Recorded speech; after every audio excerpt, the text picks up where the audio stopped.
There are technology barriers, but technology is not such a big deal anymore. You can always find someone who can solve your technical problems, unless it's like time travel or teleportation or something like that. Some of the biggest challenges are around the business model and also breaking in or creating new ecosystems. We also, with customers and also internally and with startups, we face these kind of challenges whereby you come up with a great idea. It could be drones or robotics, it could be AI, AR, it could be anything. But everyone is too busy doing the old stuff to take advantage of this. Or they don't know what to do with the technology, or they've tried something before. Maybe it wasn't the right time, the right environment, technology was not quite mature. Meanwhile, someone is outside being very, very innovative. And I don't know, this is a Dutch airport, and I don't know if this is going to take off or not, but it's kind of creative. And you'll also notice that all of these are men. So, we need a lot more women in innovation and startups and driving this. So this is a big problem that we have, I think, in the technology side. We also face this issue where there's so much available. There's so many carrots, so many technology carrots available. Many organizations, they don't know where to start. We also face this problem where companies are so busy moving too fast in the wrong direction, they can't slow down. Others are lazy. Others are over-engineering a product or a service and it's never going to get off the ground, So that's why we like working with these startup hubs, these incubators, this venture capital, because there's a lot more oxygen in the air for us to try out new ideas and connect into our labs and to our business partners as well. Let me talk about the drone. The reason IBM is interested in drone data because of the supply chains and what we can do to impact the supply chain performance with all of that insight that come out of the drone. So this is an IBM picture, you can probably tell by that. But this is from a white paper that we issued in June, and basically saying that, short term, over the next year or two, massive growth in construction, in agriculture, energy, utilities, data gathering, and the inspection. And then as regulation and technology and security improves, we'll start seeing drones moving into more and more everyday and sometimes urban activities. Then over here, this is your Uber drones. But of course, this is a guess, because this is a moving target. And everyone has different assumptions about how fast this is going to move. But what's really interesting about drones is that you can very easily visualize the business benefit of them, of using them, so the job to be done. And here's an example from Norway. So I work with this drone services company called Nordic Unmanned, and they're based near Stavanger in Sandnes. They were actually helicopter pilots, and they used to fly between the big Norwegian oil rigs. And then when the oil crisis hit, they lost their jobs. So they got together with some coast guards and they created this drone inspection company. And on their website, NordicUnmanned.no, they actually have a YouTube video where they're taking senior management from Statnett. Statnett runs the electricity infrastructure across Norway. And of course, Norway is a very long and remote country.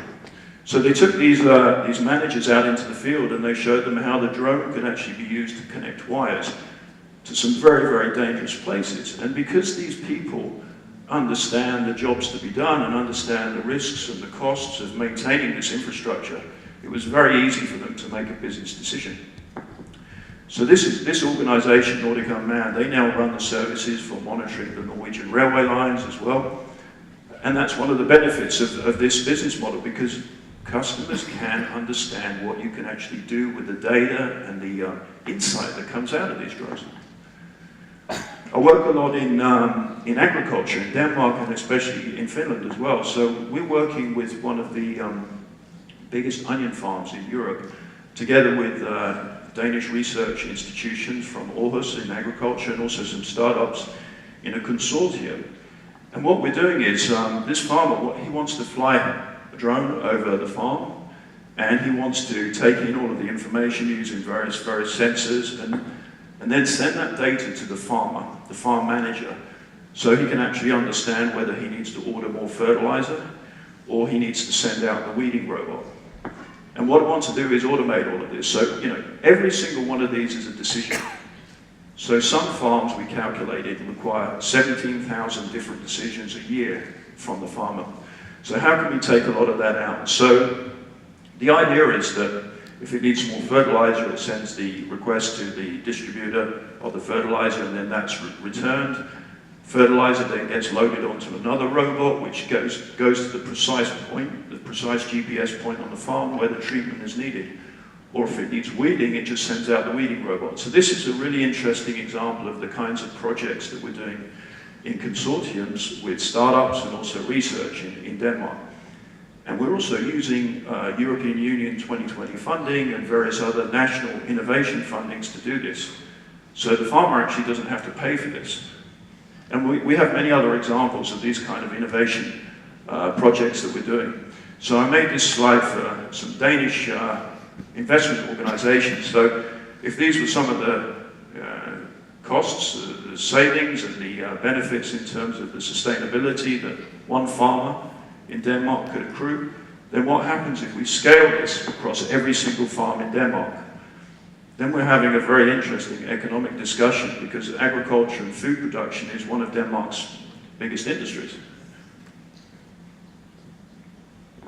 And in Finland, we're also working with farmers who they have a strategy around from the field to the fork. And one of the things we're talking about there is how can we actually share that data across farms? Because that data might be interesting to one farmer, but very quickly, when you start sharing that data across different farms, the whole supply chain, everything goes exponential, and that's when it starts getting really interesting for a region or for an organization. And technology is also a challenge sometimes for farming communities. So, you know, a lot of the objections we get from these farmers is we don't know how to use drones, they're expensive. So, you know, what we try and do is step them back and say, well, you know, you've always been using new types of technology, and the beauty with the drone is you don't have to buy the drone, you don't have to learn how to use it, you just order it as a service. We're working a lot with Finnish University for forestry. So this is actually a forest behind here, you can't see it, but basically what we're doing is their research institution, their biological research institution is flying drones over the forest, and they're actually capturing data on the different trees, and they're feeding it into IBM Watson, which is then analysing and learning the different conditions of the trees on an evolving basis. So we have some interesting experiments happening in and around the forestry space here. Construction, actually, I'm going to have to take a drink, but construction is probably one of the biggest opportunities for us at the moment in the Nordics. So if you think about a large engineering or construction site, there's a lot of moving parts, there's a lot of risk, there's a lot of danger, there's a lot of supply chains that you can't necessarily see into. So the question is, what can we do to actually improve the project management of this? And many of these projects, you know, they're billion-dollar projects, and they operate at really fine margins. So anything that you can do to actually improve the delivery schedule, the quality and the costs is a big benefit to some of these big companies. And it's not just about the data from the drones, it's also about the data from some of these other kinds of robots that are being used to actually build infrastructure. So in terms of construction, or it could be agriculture or energy and utilities, the really interesting thing is, how do you get from here to here? So back here, there's a whole bunch of technical processing and analytics that goes on, but how do you actually get from flying the drone over your environment to issuing a work order to actually improve the performance of your business? So that's the area that we're working mainly with startups and university institutions.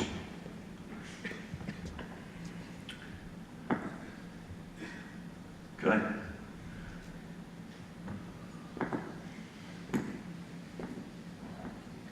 Insurance as well is an interesting area for drone inspection. And I was talking to Vladimir from DroneX last night actually. So if you think about it, some of the larger Nordic insurance companies and banks are now looking to see how they can actually speed up the processing of insurance claims and also reduce the fraud by using drones to go to places that were previously expensive or dangerous for humans to go to.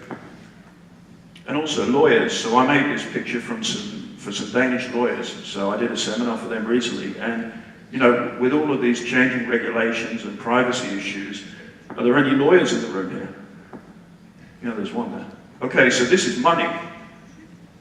Yeah, this is advice, understanding the regulations and understanding, you know, how customers have to be aware of using drones in different environments. So again, what we're interested in is what we can do here, how we can help customers actually monetize and take advantage of what's going on here. So if you remember this picture I showed you earlier, in terms of finding new business models, well, how can we use the leverage from the data coming out of the drone to actually adjust our business model and have waves and waves and waves of new opportunity here.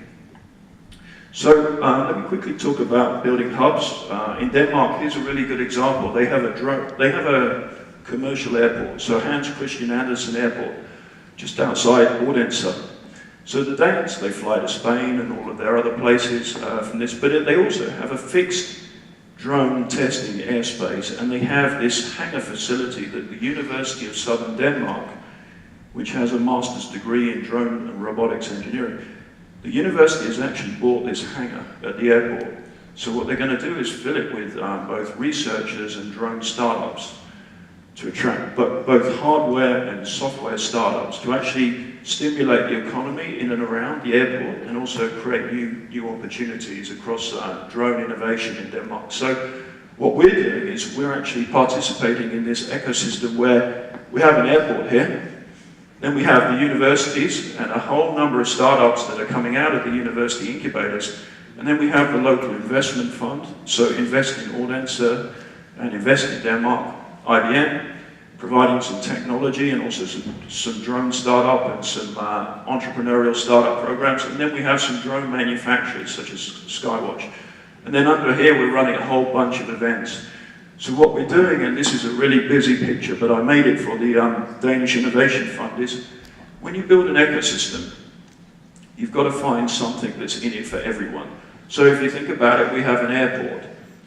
Now, over here, the government and the investors, they're looking to actually stimulate jobs and create innovation in an organization around the airport.